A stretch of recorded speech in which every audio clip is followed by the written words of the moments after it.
Angin kering berembus melewati celah-celah jendela kayu stasiun kecil itu.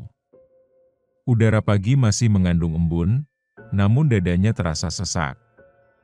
Mira, seorang gadis muda lulusan pendidikan, memandangi secarik surat tugas dari kementerian. Desa Cihiang, Kecamatan Tanjarsari, Kabupaten K, namanya asing. Bahkan Google Maps pun tidak mampu menunjukkan jalurnya dengan jelas. "Dek Mira, beneran mau berangkat ke sana?" tanya ibu kosnya, seorang wanita tua yang seminggu ini tampak gelisah sejak tahu tempat penugasan Mira. "Iya, Bu. Demi anak-anak di sana," jawab Mira sambil tersenyum kecil, meski tangannya menggenggam koper dengan gemetar. Dia adalah satu dari ratusan guru pengabdian yang dikirim ke pelosok. Tapi tak seperti biasanya, desa tempat ia ditugaskan ini belum pernah didatangi guru sebelumnya. Alasannya? Karena medannya ekstrim, begitu jawaban resminya. Tapi di balik kalimat itu, ada desas-desus yang tak pernah dijelaskan. Perjalanan ke sana bukan hal biasa. Dari terminal besar, ia menumpang angkot, lalu diganti dengan ojek, hingga berjalan kaki menyusuri hutan bambu yang daunnya seperti berbisik. Jangan datang, jangan datang. Saat matahari mulai redup, ia sampai di pintu masuk desa. Tak ada gapura. Hanya batang pohon besar membentuk semacam gerbang alami. Dan di sanalah, semua keanehan dimulai. Desa itu sunyi. Tak ada satu manusia pun menyambut. Tapi sekolah berdiri megah, lengkap dengan papan tulis dan bangku. Namun yang membuat bulu kuduk Mira berdiri adalah, papan nama sekolah bertuliskan, Sekolah Dasar Jincindayan. Mira mengucek matanya. Tapi tulisan itu tetap sama. Dan dari balik jendela kelas yang retak, tiba-tiba terdengar suara anak-anak kecil bernyanyi. Padahal tak ada siapa-siapa. Sebelum memulai kisahnya, pasang earphone-mu, biar horornya terasa lebih nyata. Kalau kamu suka cerita kayak gini, jangan lupa like, komen, subscribe, dan share ke teman-temanmu. Lorong Misteri selalu punya kisah yang siap bikin bulu kuduk merinding. Mira berdiri mematung di depan bangunan sekolah itu. Satu tangannya masih memegang koper, sementara tangan yang lain mencengkeram map tugasnya erat-erat. Dadanya berdebar hebat. Tulisan di papan sekolah tak berubah.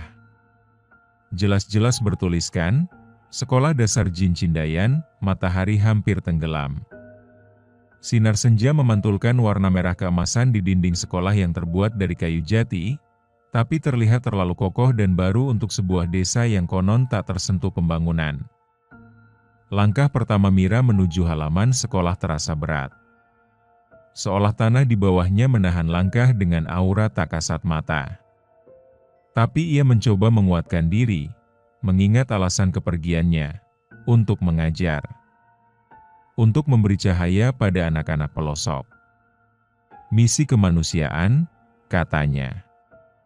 Namun saat Mira mendorong pintu sekolah yang terbuka dengan berderit pelan, ia disambut barisan bangku kosong dan kapur putih yang sedang berdiri di atas papan tulis, seolah baru saja digunakan. "Halo?" Suara Mira nyaris hanya berupa bisikan. Tak ada jawaban. Namun aroma kapur tulis yang menyengat begitu kuat, seolah ruangan itu baru saja dipakai untuk belajar. Di sudut ruangan, buku-buku anak-anak bersampul lusuh tersusun rapi. Ada gambar tokoh kartun lama seperti Unyil dan Pak Raden, namun semuanya dalam versi hitam putih. Apa mungkin ini sekolah yang terbengkalai? Gumamnya, mencoba berpikir logis. Tiba-tiba, dari balik ruangan guru, terdengar suara langkah kecil, berlari diiringi suara anak-anak bernyanyi. Naik-naik ke puncak gunung, tinggi-tinggi sekali. Mira membalikkan badan cepat, menatap pintu ruang guru yang perlahan terbuka, namun tak ada siapapun di sana. Lalu, entah dari mana datangnya, sebuah bola rotan menggelinding keluar ke tengah ruangan kelas, berhenti tepat di kakinya. Mira membungkuk, memungut bola itu. Saat disentuh, bola itu terasa dingin, terlalu dingin, seperti baru keluar dari lemari es. Dan di saat yang sama, cekrek, suara seperti kamera tua. Mira menoleh ke jendela. Ada kilatan cahaya, seperti ada yang sedang memotretnya dari balik semak-semak. Tapi begitu ia mendekat, tak ada satu makhluk pun di luar. Hanya dedaunan yang gemetar oleh angin.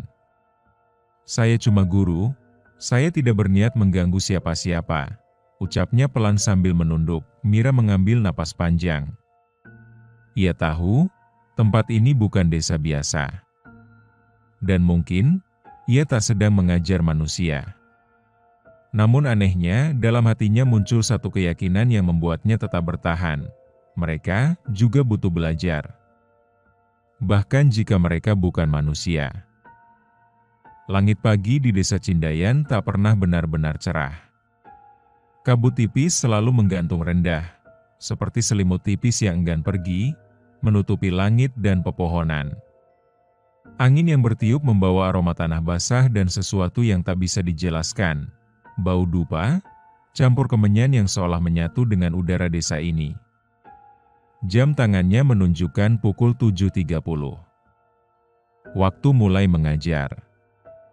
Tapi sampai sekarang, tak ada satupun siswa yang terlihat datang dari arah manapun. Namun yang aneh, dari dalam ruang kelas, terdengar suara meja kursi digeser, riuh seperti anak-anak yang sedang bersiap belajar. Mira berdiri mematung di teras sekolah. Jantungnya berdegup cepat, tubuhnya menegang.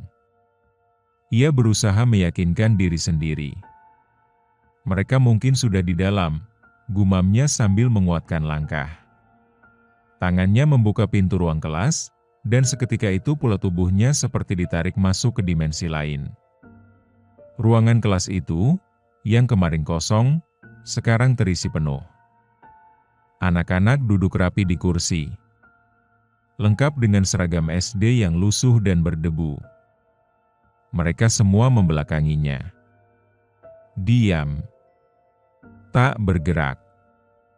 Seolah membeku. Kepala mereka menunduk. Mira berdiri di depan kelas. Tenggorokannya tercekat. "Selamat pagi, anak-anak," ucapnya pelan. Tak ada satupun yang menjawab. "Ibu guru akan mulai mengajar, ya?" Ia menuliskan nama di papan tulis, Ibu Mira. Suara kapur yang digoreskan memantul hampa di ruangan itu. Saat ia berbalik, satu anak di barisan tengah mengangkat kepala perlahan. Mira tertegun. Anak itu tak punya bola mata. Matanya kosong. Hitam. Dan ia tersenyum. Senyum yang terlalu lebar, lalu satu persatu anak-anak di kelas itu ikut mengangkat kepala. Semua dengan wajah yang pucat, lebam, bahkan sebagian tak utuh. Ada yang tanpa hidung, ada yang mulutnya terkoyak hingga ke pipi. Dan semua menatap ke arah Mira. "Kami siap belajar, Bu," ucap mereka serempak. Tapi suara mereka, seperti gema dari dasar sumur. Tubuh Mira limbung. Ia hampir terjatuh. Tapi sesuatu dalam dirinya menahannya. Ia membuka buku pelajaran. Tangannya gemetar. "Baik, hari ini kita akan belajar membaca." Dan anak-anak itu mulai mengulanginya. Belajar menabati. Namun kata-kata mereka terdengar seperti bisikan dari dunia lain. Dan di balik papan tulis, Mira melihat bayangan lain. Seorang pria tua, berjubah hitam, berdiri menatapnya, lalu menghilang perlahan ke balik dinding. Mira mencoba bertahan selama 1 jam pelajaran, meski ketakutan terus mencengkeramnya. Ia membaca, mengajar, bahkan menuliskan soal di papan. Anak-anak itu menjawab dengan lancar, tapi tak satu pun mencatat di buku. Setelah pelajaran selesai, mereka berdiri dan membungkuk. "Terima kasih, Ibu Guru." Dan seperti asap, mereka menghilang begitu saja. Meja kembali kosong. Bangku reot. Kapur patah. Mira terduduk di depan kelas, menatap sepi. Namun di atas mejanya ada setangkai bunga kamboja putih yang baru dipetik, basah oleh embun.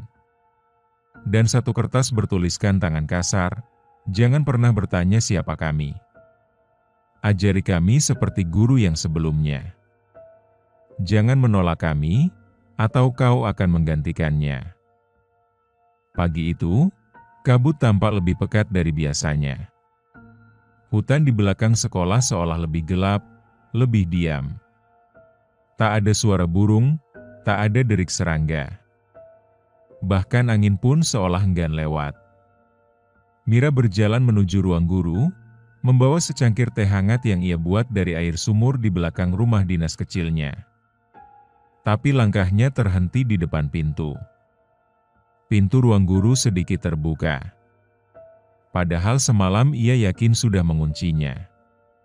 Dengan perlahan, ia mendorong pintu itu, dan udara dingin segera menyambut dari dalam.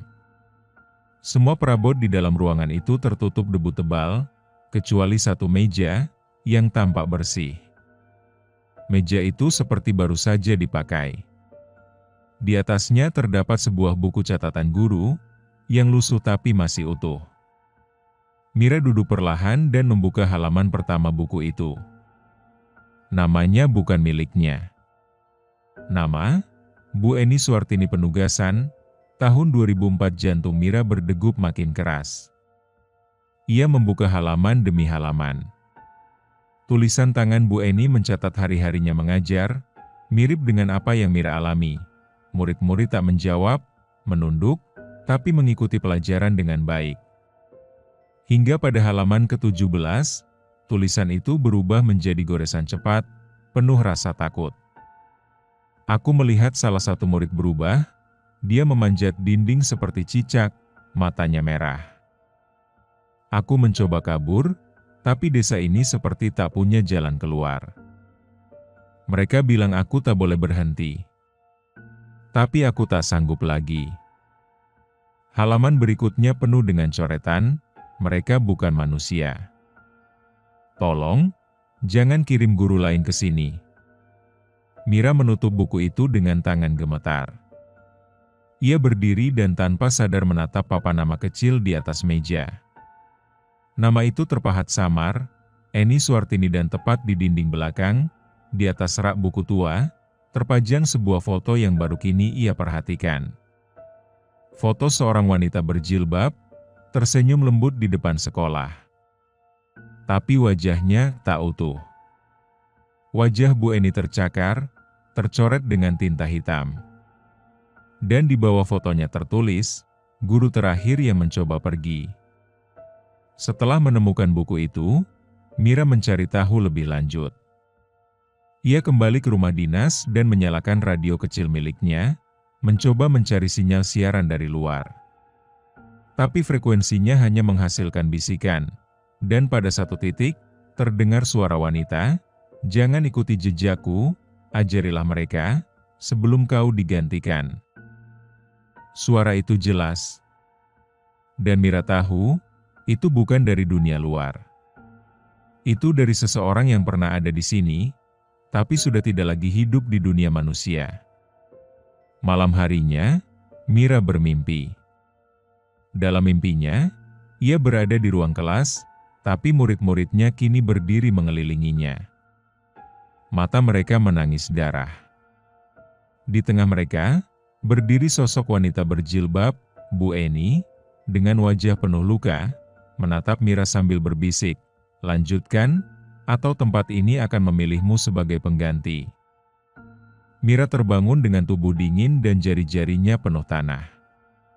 Saat ia melihat ke jendela, bunga kamboja putih itu kembali ada. Kali ini disertai secari kain kafan. Hari itu hujan turun deras. Petir sesekali menyambar langit kelabu yang menggantung berat di atas desa Cindayan. Jalan setapak menuju sekolah berubah menjadi lumpur, membuat langkah Mira terasa lebih berat. Tapi ia tetap berjalan. Sudah hari keempat ia mengajar, dan setiap hari pula hatinya bertanya, siapa mereka sebenarnya? Namun pagi itu, sebelum sampai sekolah, Mira dikejutkan oleh suara tangis seorang anak dari balik semak-semak di tepi jalan. Tangis lirih yang bukan dari murid-murid jin itu. Suara ini terdengar sangat manusia. Ia menyibak semak perlahan dan menemukan seorang anak kecil, usia sekitar 9 tahun, tubuhnya kurus, wajahnya pucat dengan bekas luka lecet di lutut. Bajunya sobek. Tapi matanya berbeda. Bukan hitam kosong seperti murid-murid lainnya. "Nak, kamu siapa?" tanya Mira. Berjongkok, anak itu menatap Mira, menangis. "Saya Yaya. Bu, saya ketinggalan dari yang lain. Saya belum bisa pulang." "Pulang kemana, sayang?" tanya Mira pelan. "Ke rumah, ke dunia manusia," bisik Yaya sambil menggenggam tangan Mira.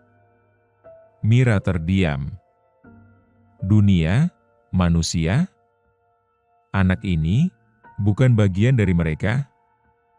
Yaya bercerita terbata-bata. Ia dulu ikut orang tuanya ke desa Cindayan, saat ayahnya, seorang mandor bangunan, diundang untuk merenovasi sekolah ini. Tapi sejak suatu malam badai, seluruh pekerja dan warga menghilang, dan Yaya tidak pernah bisa menemukan jalan pulang. "Saya ngumpet, Bu, saya tahu mereka bukan orang. Saya lihat Ibu Eni dimakan tanah, saya lihat sendiri," ujarnya sambil gemetar. Mira memeluk Yaya erat-erat. Di tengah hutan, seorang anak manusia, terjebak selama bertahun-tahun. Namun saat Mira menoleh ke belakang, Yaya sudah tak ada. Hanya jejak kecil di tanah becek, dan sehelai gambar anak kecil yang dicoret-coret, dengan tulisan, "Anak ini belum waktunya pulang." Hari itu Mira tak mengajar. Ia mencari Yaya ke seluruh penjuru desa. Ia menerobos rumah-rumah kosong, membuka pintu-pintu kayu yang berderit menyayat telinga. Ia memanggil-manggil nama itu, tapi tak ada jawaban. Namun saat sore menjelang, ia kembali ke ruang kelas. Dan di bangku paling belakang, tempat yang kemarin kosong, seorang anak kini duduk diam. Itu Yaya. Tapi saat Mira menghampirinya, wajahnya perlahan berubah. Dari wajah manusia menjadi seperti tanah liat basah, matanya mencair, dan dari mulutnya keluar suara berat, "Jangan ambil dia dari kami. Dia sudah hampir jadi milik kami." Mira mundur dengan napas tersengal. Lalu, Yaya menunduk, menangis, dan wajahnya kembali normal. "Tolong, Bu, ajarin saya cepat, biar saya bisa pulang. Kalau saya nggak bisa, saya bakal jadi kayak mereka." Mira tahu, anak ini sedang berada di antara dua dunia. Ia bukan sepenuhnya milik dunia jin, tapi semakin lama di sana, Yaya akan hilang dari ingatan manusia. Malam di desa Cindayan bukan seperti malam di tempat lain. Tidak ada suara jangkrik, tidak ada bulan di langit, dan tidak ada perasaan nyaman. Hanya gelap, dingin, dan sunyi yang menekan dada. Tapi malam ini berbeda. Karena sejak sore tadi, anak-anak di kelas, mereka yang bukan manusia itu, mengirimkan pesan lewat dinding rumah dinas Mira. Bukan kertas, tapi huruf-huruf yang terbakar sendiri di dinding, membentuk tulisan, "Bu Guru, malam ini, kami ingin belajar tentang langit." Mira menatap tulisan itu dengan perasaan bercampur antara ngeri dan kasihan. Ia tak tahu dari mana mereka datang, dan kenapa masih ingin belajar. Tapi ia juga tak bisa menolak. Ia tahu, jika menolak dia akan digantikan. dan ia tak ingin bernasib seperti Bu Eni. Dengan tubuh gemetar, ia melangkah ke sekolah saat malam mulai turun. Ia membawa senter, buku pelajaran, dan Al-Quran kecil yang selalu ia simpan di saku, satu-satunya pegangan saat semuanya tak bisa dijelaskan. Begitu sampai di kelas, lampu minyak menyala sendiri. Anak-anak sudah duduk di bangku. Kali ini, tidak diam seperti biasanya. Mereka tersenyum, tapi senyumnya lebih menyeramkan dari biasanya. Senyum yang tidak mengenal batas. Wajah mereka tak lagi menyerupai manusia. Ajar kami, Bu. Tentang bintang, tentang langit, tentang surga, Mira menahan napas. Ia berdiri di depan kelas. Tangannya memegang buku IPA, tapi tak sanggup membacanya. Langit adalah ciptaan Tuhan, tempat bintang-bintang dan matahari, ucapnya pelan. Tiba-tiba, seluruh kelas menengadah. Serentak. Menatap ke atap. Dan di saat itu, atap sekolah seperti menghilang. Terbuka. Menyisakan langit hitam yang luas, namun bukan langit biasa. Di atas sana, Mira melihat ribuan bayangan melayang, seperti arwah, menatap ke bawah dengan mata merah menyala. Mereka tidak berbentuk. Hanya siluet manusia, berputar-putar seperti menunggu giliran. Mira gemetar. Tapi ia terus mengajar. Menyebutkan nama-nama planet. Menjelaskan tentang orbit, tentang bintang, tentang cahaya. Dan makin lama ia berbicara, makin banyak cahaya muncul di atas kepala anak-anak itu. Satu persatu, seperti bintang kecil, menggantung di atas kepala mereka. Apa itu? Bu Guru? Tanya Yaya lirih. Itu cahaya ilmu. Ilmu itu bisa menyelamatkan. Bahkan dari kegelapan. Anak-anak menunduk. Mereka menangis. Air mata hitam jatuh membasahi meja. Tapi satu anak, yang duduk paling pojok, bangkit berdiri dan berjalan ke depan. Matanya kosong. Tangannya menunjuk langit. Bu, mereka marah, yang di atas, mereka tak ingin kami belajar, dan seketika itu juga, salah satu bayangan dari langit turun cepat seperti meteor. Menabrak atap sekolah yang seketika runtuh, tapi tidak menyentuh tanah. Runtuhnya mengarah ke dimensi gelap, seperti lubang besar tak berdasar. Mira menarik anak-anak untuk keluar. Tapi tak semua bisa keluar. Selamatkan Yaya dulu. Teriak salah satu murid jin. Dengan tubuh setengah jatuh, Mira menyeret Yaya keluar kelas. Dan saat ia menoleh ke belakang, kelas itu sudah hilang. Tertelan bayangan langit. Hujan berhenti. Tapi tanah masih basah, lengket, dan dingin. Malam di desa Cindayan tak seperti malam biasa. Setelah runtuhnya kelas tadi malam, Mira memutuskan tidak kembali ke rumah dinasnya. Ia dan Yaya bersembunyi di sebuah gubuk kosong di dekat pemakaman kecil desa, tempat yang entah mengapa justru terasa lebih aman. Di luar, suara-suara ganjil masih terdengar, tawa anak-anak, tangisan pelan, bahkan jeritan orang dewasa dari balik hutan. Yaya meringkuk di pelukan Mira. Tubuhnya panas dingin. Napasnya pendek. Bu, kenapa saya bisa terjebak di sini? Tanyanya lemah. Mira menatap mata anak itu. Masih ada kehidupan di sana, tapi semakin pudar. Karena kamu belum ditemukan.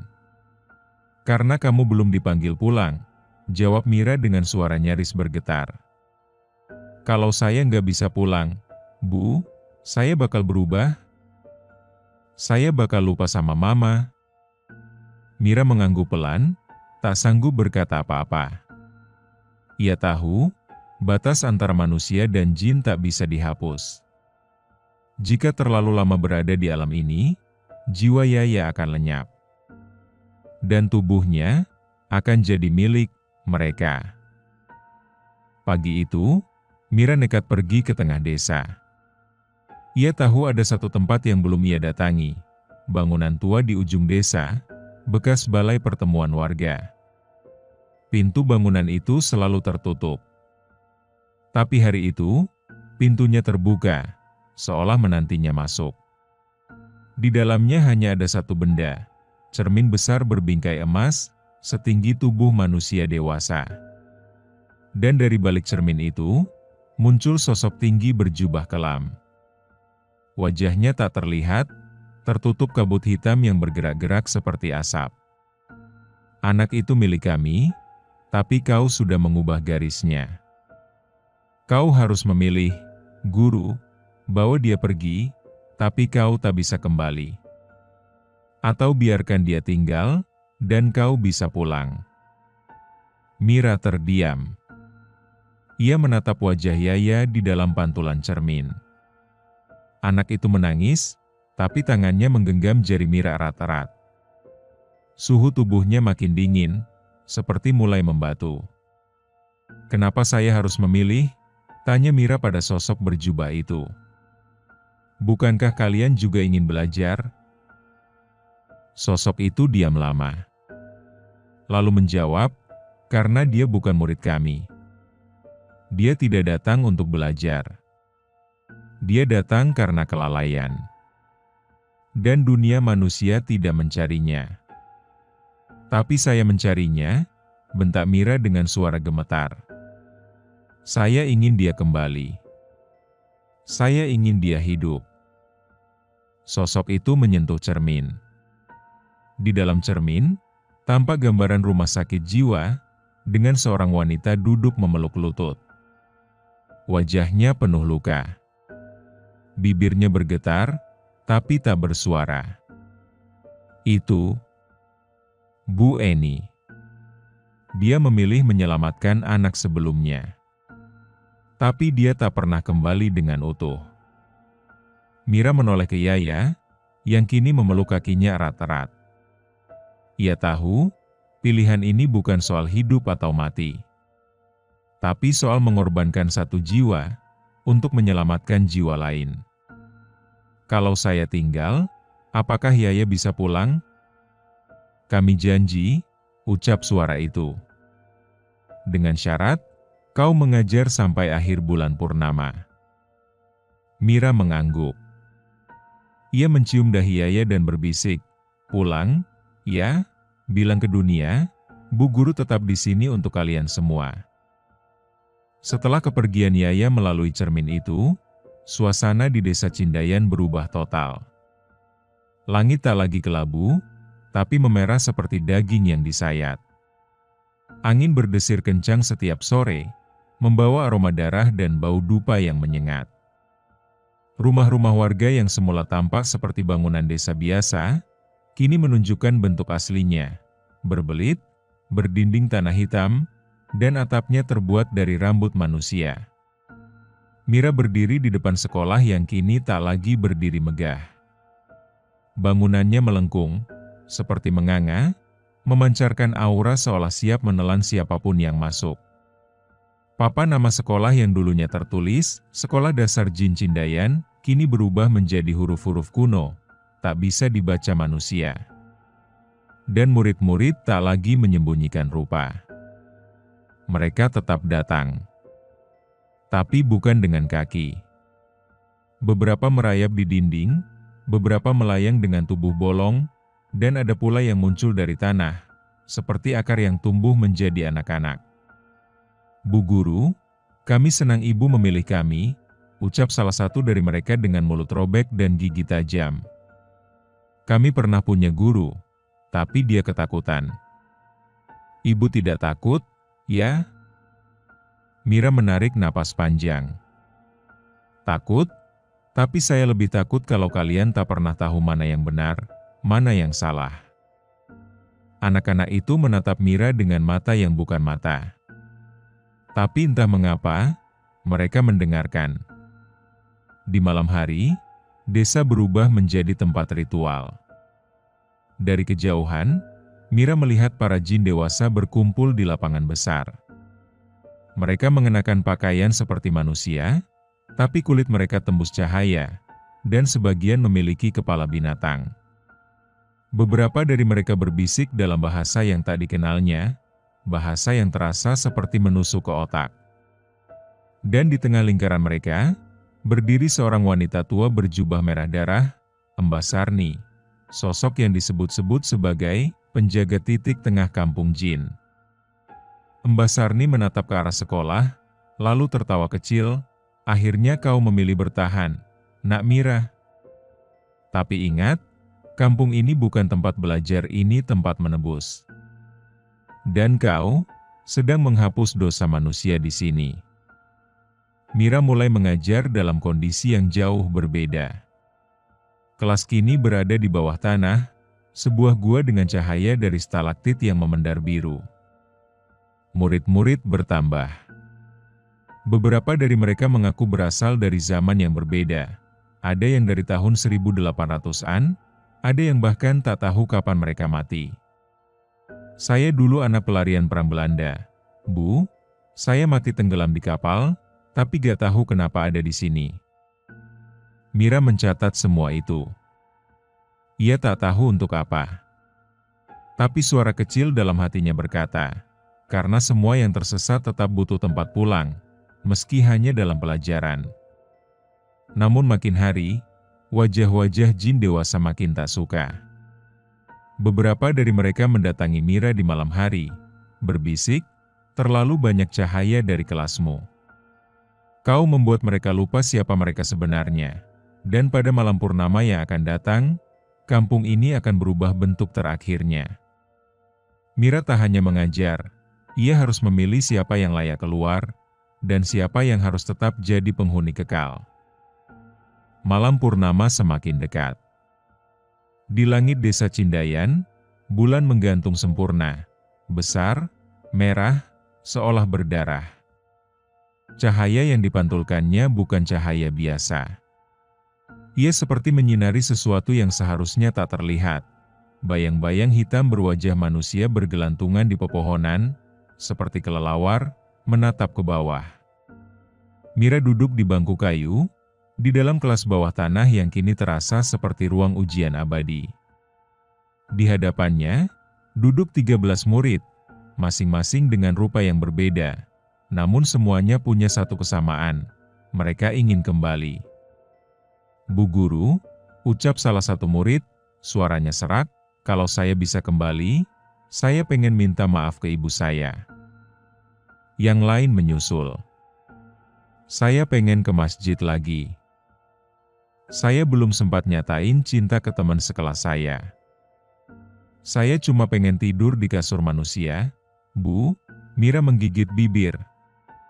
Ia tahu, dari 13 murid ini, hanya satu yang boleh keluar. Itu syarat yang diberikan oleh Mbah Sarni. Dan jika Mira salah memilih, maka ia sendiri yang akan ditelan kampung ini. Di luar gua kelas, para jin dewasa sudah berkumpul. Mereka berbaris membentuk lingkaran besar, bersenandung dengan suara rendah. Mereka sedang membuka gerbang balik, pintu gaib yang hanya bisa terbuka saat malam purnama jatuh di hari Jumat Kliwon. Satu persatu murid maju. Mira mengajukan pertanyaan bukan tentang pelajaran, tapi tentang nurani. Apa yang paling kamu sesali dalam hidup? Kalau diberi satu kesempatan, untuk apa kamu gunakan? Apa arti kebaikan bagi kamu yang pernah hidup dan kini tak utuh lagi? Beberapa menjawab dengan jujur. Beberapa menangis. Tapi ada satu murid yang hanya tertawa pelan. Saya cuma pengen hidup lagi, biar bisa bunuh yang bunuh saya, Bu. Mira memandang dalam matanya, mata yang tampaknya manusia, tapi penuh api. Ia tahu, anak ini bukan murid, tapi penyusup. Jin liar yang ingin menyusup ke dunia manusia. Setelah proses seleksi jiwa itu, Mira memanggil satu nama. Nur Halimah. Seorang gadis kecil maju. Tubuhnya lemah, wajahnya pucat seperti bulan itu sendiri. Tapi di matanya ada air, bukan api. Ia menatap Mira dan berbisik, "Kalau aku bisa kembali, aku mau peluk ibu. Aku pengen minta maaf karena dulu kabur waktu disuruh beliin minyak. Aku kecelakaan, Bu. Aku belum sempat bilang sayang," tangis Mira pecah. Tanpa ragu, ia tuntun Nur Halimah menuju lingkaran jin penjaga. Gerbang balik terbuka, cahaya putih muncul di tengah tanah hitam, dan Nur Halimah masuk perlahan. Namun saat langkah terakhirnya hampir melintasi batas, murid lain, si penyusup, melompat dari belakang, hendak menggantikannya. Mira cepat bertindak. Ia menutup gerbang dengan membacakan ayat yang sejak awal ia pegang teguh. Hasbiyallahu la ilaha illahuwa, gerbang meledak dalam cahaya menyilaukan. Jin penyusup hancur di tempat. Dan Nur Halimah menghilang. Ia telah kembali. Malam itu sunyi. Para jin bubar. Tapi dari langit, terdengar suara kecil. "Terima kasih, Bu Guru." Malam itu, suasana desa Cindayan kembali senyap. Tapi bukan senyap yang damai. Senyap itu terasa seperti tekanan. Seperti ada ribuan mata tak terlihat yang menatap Mira dari balik kabut, dari sela akar pohon, dari bawah tanah. Sejak Nur Halimah berhasil kembali ke dunia manusia, semua berubah. Langit tidak lagi merah, tapi abu-abu pekat. Tanah di sekitar sekolah mulai retak-retak. Dan yang paling mengerikan, murid-murid mulai berbicara tentang dunia luar. "Bu Guru, katanya dunia di sana ada lampu listrik, ya? Kita bisa main hujan beneran, bukan hujan abu kayak di sini? Kalau kami ikut Bu Guru, bisa nggak?" Mira hanya bisa terdiam. Ia tahu, perjanjian awalnya hanya satu murid yang boleh kembali. Tapi kini, setelah merasakan cahaya, para murid jin mulai menginginkan hal yang lebih dari sekadar pelajaran. Mereka ingin keluar. "Kami udah baik, Bu, kami nurut, kami belajar. Kenapa cuma satu yang bisa pulang? Kami juga punya perasaan, Bu." Dan pada malam ketiga setelah gerbang balik ditutup, kejadian itu terjadi. Mira terbangun di rumah dinasnya, tapi bukan oleh suara angin, melainkan oleh bisikan serentak di sekeliling tempat tidurnya. "Bu Guru, bukain pintunya, kami mau ikut." Ia membuka mata. Dan di sekeliling ranjang, semua muridnya berdiri. Diam. Menunduk. Tapi tubuh mereka mulai berubah, kulitnya menghitam. Sebagian dari mereka mulai tumbuh tanduk kecil. Ada yang tangan dan kakinya mulai bersisik seperti ular. Mata mereka menyala dalam gelap. "Kami gak mau tinggal di sini lagi. Bawa kami keluar." Sekarang, Mira mencoba menenangkan mereka. Tapi ia tahu, emosi para jin muda sangat rapuh. Mereka belum utuh, belum stabil. Terlalu banyak harapan, dan terlalu sedikit kendali. Ia mencoba bicara, "Dunia manusia bukan untuk kalian. Kalian bukan ditolak, tapi memang bukan waktunya. Tapi kami ingin merasakan disayang, seperti waktu ibu ngajarin kami." Dan saat itulah, terdengar tawa dari kejauhan. Tawa yang berat, retak, seperti gigi menggerus tulang. Mbah Sarni muncul dari balik dinding. Tubuhnya kini lebih besar, matanya membara merah. Ia menatap Mira, lalu murid-murid itu. "Sudah kubilang, Nak Mira, jika kau beri mereka cahaya, mereka akan buta. Mereka akan ingin lebih. Dan kau akan kehilangan kendali." Mbah Sarni mengangkat tangannya. Dari tanah muncul tali-tali hitam seperti urat, melilit satu persatu murid. Mereka menjerit, bukan karena sakit, tapi karena merasa dikhianati. "Bu Guru, kenapa kami nggak boleh ikut?" Mira menangis. Ia mencoba melindungi murid-muridnya. Tapi ia tahu, saat ini bukan tentang siapa benar atau salah, ini tentang batas yang memang tak boleh dilewati. Dan saat Mbah Sarni hendak menyerap jiwa mereka semua, Mira berteriak, "Hentikan! Aku akan berikan diriku, tapi lepaskan mereka." Purnama terakhir menggantung di atas langit desa Cindayan, lebih besar dari sebelumnya, seolah menyaksikan penghabisan dari kisah panjang yang tak dimengerti dunia manusia. Seluruh desa gemetar. Tanah retak. Pepohonan tumbang. Dan dari setiap celah, muncul wajah-wajah lama, roh-roh pendendam, jin-jin tua, dan arwah yang tak pernah selesai kisahnya. Di tengah lapangan, Mira berdiri, tubuhnya luka, wajahnya pucat, tapi matanya masih menyala terang. Di hadapannya, Mbah Sarni tersenyum kejam. "Kau ingin menggantikan mereka? Baik, biar desa ini punya penjaga baru. Seorang guru, bukan hanya untuk anak-anak jin, tapi juga untuk mereka yang tersesat di antara dua dunia." Di sekelilingnya, para murid bersimpuh. Beberapa menangis. Beberapa menjerit. Tapi tak satu pun dari mereka bisa melawan takdir. Mira tak gentar. "Saya tidak datang untuk mati. Tapi kalau harus tetap tinggal demi mereka tak kehilangan harapan, saya bersedia." Karena seorang guru tidak pernah benar-benar selesai mengajar. Mbah Sarni mengangkat tangannya. Dari langit turun hujan merah. Roh-roh kuno melingkari Mira. Dan tubuhnya perlahan mulai larut ke tanah. Namun anehnya, ia tak menjerit. Ia justru tersenyum. Karena di detik itu, ia sadar, jiwanya tak hilang, tapi berubah menjadi cahaya. Cahaya yang kemudian menyelimuti seluruh muridnya. Dan satu persatu, tubuh mereka kembali seperti anak-anak biasa. Bersih. Manusiawi. Gerbang balik muncul kembali. Tanpa dipanggil.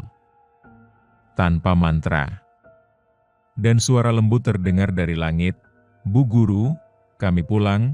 Malam itu, kampung jin kembali sunyi. Tapi tidak seperti sebelumnya. Kini, kampung itu tak lagi menyimpan dendam. Karena di jantungnya, berdiri satu sekolah kecil, bercahaya remang. Dan di dalamnya, seorang wanita duduk di kursi tua, mengajar anak-anak yang belum menemukan jalannya pulang. Namanya, tak lagi disebut di dunia manusia. Tapi mereka yang nyaris tersesat, yang hampir mati di hutan, atau mereka yang kebingungan dalam koma, mengaku pernah melihatnya. Seorang ibu guru, yang mengajarkan jalan kembali. Di dunia nyata, orang tua Nur Halimah bangun dari tidur panjang. Surat kabar menuliskan, anak yang hilang 13 tahun ditemukan hidup, tak ingat apapun selain kalimat, "Terima kasih, Bu Guru." Dan di puncak hutan Cindayan, sesekali tampak cahaya samar dari bangunan sekolah yang tak pernah benar-benar ada di peta manapun.